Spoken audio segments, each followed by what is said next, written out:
You may have noticed that the people forcing equity on your children are the most morally distorted people in the country. The people who claim they're against racism are the most flagrantly racist. Have you noticed that? You probably have, but in case you need more evidence, here it is. According to a new lawsuit, a high school in the state of Nevada called Democracy Prep tried to force a student to confess his, quote, white dominance. Now, that student was raised by his African-American mother and thought that was a little much, so he refused. But the school decided the student looked too white to evade responsibility for white dominance, so they punished him. And that's not an exaggeration, that was their actual reasoning. Then they failed him. Now he might not be able to graduate because of it. It's like, is this real? It is real. That student's mother, Gabrielle Clark, joins us with her attorney, Jonathan O'Brien. Gabrielle and Jonathan, thanks so much for coming on. Gabrielle, this is one of those stories, someone sent it to me. I thought this cannot actually be true. First of all, I'm very sorry for what you've gone through. How did you respond when you found out the school was demanding your son apologize for his white dominance? Well, first, thank you so much for having us, Tucker. We would not have found each other without your show, so I really appreciate that. But thank you. The way that I responded was to confront the school and explain themselves. And what did they say? I mean, I'm sorry to laugh. It's just so crazy. It is crazy. They basically told me that they weren't going to change anything and that he was required to complete the class or he was going to fail. Had he expressed, as far as you know, any so-called white dominance? And also, do you know what white dominance is? Because I don't.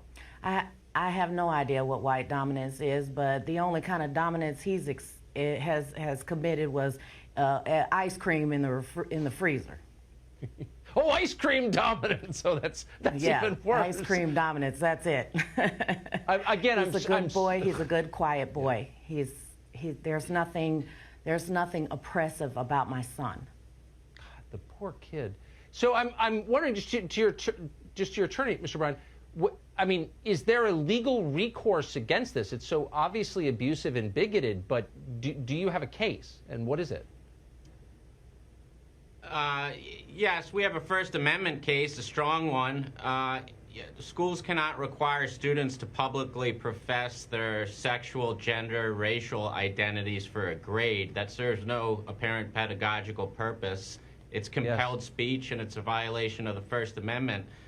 We filed in December, and we recently received a favorable finding from the court that indeed we're likely to succeed on the merits. This is federal court on our First Amendment claims.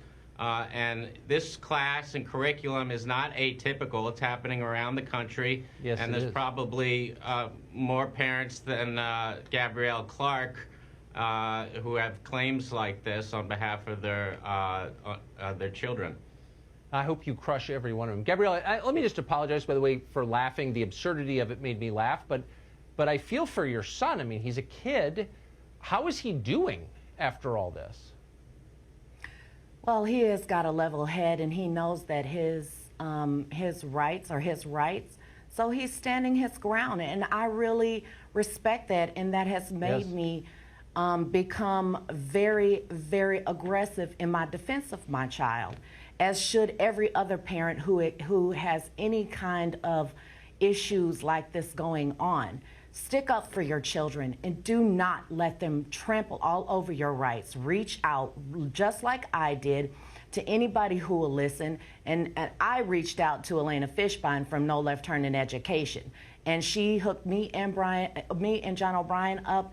And ever since, we have been powering through to fight for my son's rights.